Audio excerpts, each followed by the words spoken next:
करेंगे calculation of interest on drawings when the amount is withdrawn half yearly. Half yearly equal amount. The amount is drawn equal drawings at equal intervals of time, and the amount is withdrawn half yearly. Last video में हमने करा when the amount is withdrawn quarterly, when the amount is withdrawn at the month of every month, वो भी हमने करा. Last case is when the amount is withdrawn half yearly. Half yearly का मतलब हो गया क्योंकि वी हैव 12 मंथ्स, तो हाफ ईयरली मतलब कि साल में हमने सिर्फ 2 ही बार अमाउंट जो है पार्टनर ने वो विथड्रॉ करा है फर्म के अकाउंट से. तो 2 ही बार मतलब जब अगर हम करते हैं बिगिनिंग ऑफ एवरी मंथ, इसका मतलब क्या हुआ कि उसने एक तो 1 अप्रैल को पैसा निकाला, एंड रिमेम्बर दिस की इक्वल अमाउंट जितना उसने 1 अप्रैल को निकाला उतना ही 6 महीने के बाद, 6 महीने मतलब 1, 2, 3, 4, 5, 6, इसका मतलब क्या हुआ कि 1 अक्टूबर को उसने उतना ही पैसा निकाला. फॉर एग्जाम्पल अगर उसने 1 अप्रैल को 5,000 निकाला तो उसने 1 अक्टूबर को भी 5,000 ही निकाला. अब हमें कैलकुलेट करना है एवरेज मंथ. तो एवरेज मंथ का फॉर्मूला बिल्कुल आसान है. कैसे कैलकुलेट करते हैं average month? Months remain left after first drawing plus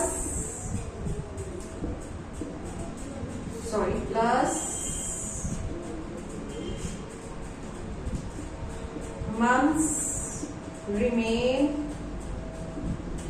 left after last drawing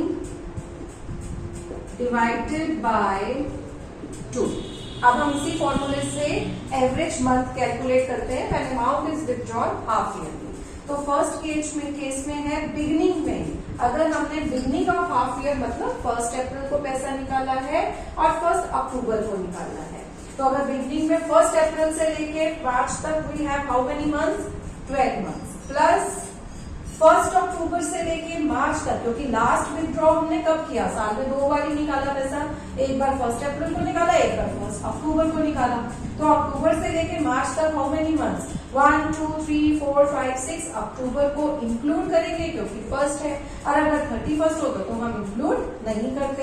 तो कितने मंथ्स हो गए? 6 मंथ्स डिवाइडेड बाई 2. तो ये कितना हो गया? 9. तो यहाँ पे हमारे कितना एवरेज मंथ आ गया? 9 मंथ्स. क्लियर?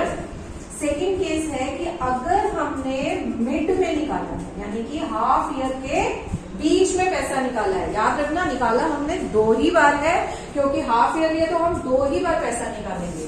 तो अब हमने 1 अप्रैल में नहीं निकाल के या तो हमने 1 जुलाई को निकाला है या 30 जून को निकाला है. तो हमने या तो इस एंड ऑफ जून में है या 1 जुलाई में है. सिमिलरली ऐसे ही यहाँ पे हमने या तो 31 दिसंबर को पैसा निकाला है या हमने 1 जनवरी को निकाला है. तो दोनों ही केस हो सकते हैं मिड ऑफ द मंथ के. तो यहाँ पे अगर हमने निकाला है, कैलकुलेट करेंगे तो how many months left after June? 1, 2, 3, 4, 5, 6, 7, 8, 9. तो यहाँ पे आ जाएंगे 9 month left after first drawing. Then plus month remain left after last drawing. Last drawing हमने अगर 31 दिसंबर को करी है तो कितने मंथ्स रह जाएंगे? 3 मंथ्स. तो यहाँ पे आ जाएगा 9 + 3 divided by 2 is 12/2 equal to 6 months. Clear? तो यहाँ पे आ जाएगा 6 मंथ. अब थर्ड केस है कि अगर हमने एंड में निकाले हैं. एंड ऑफ हाफ ईयर का मतलब क्या हुआ? एंड ऑफ हाफ ईयर का मतलब हुआ कि मैंने सितंबर के एंड में निकाले हैं फर्स्ट का, और सेकेंड केस में हमने क्या निकाला है? एंड ऑफ मार्च में निकाले हैं. अब अगर मैंने एंड ऑफ सितंबर में निकाले हैं तो मैं ऊपर वाले जो मंथ्स है उनका इंटरेस्ट देने ही नहीं वाली हूँ, क्योंकि कैलकुलेशन होगी सितंबर के बाद.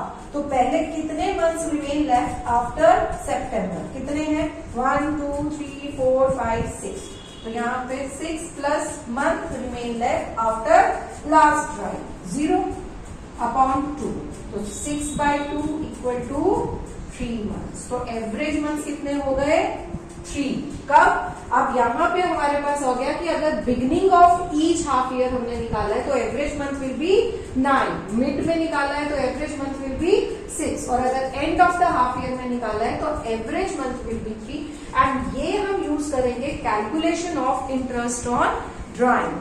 पार्टनरशिप के क्वेश्चंस आते हैं, interest on drawing is very important, आप इसे नोट भी कर सकते हैं। Thank you, have a nice day.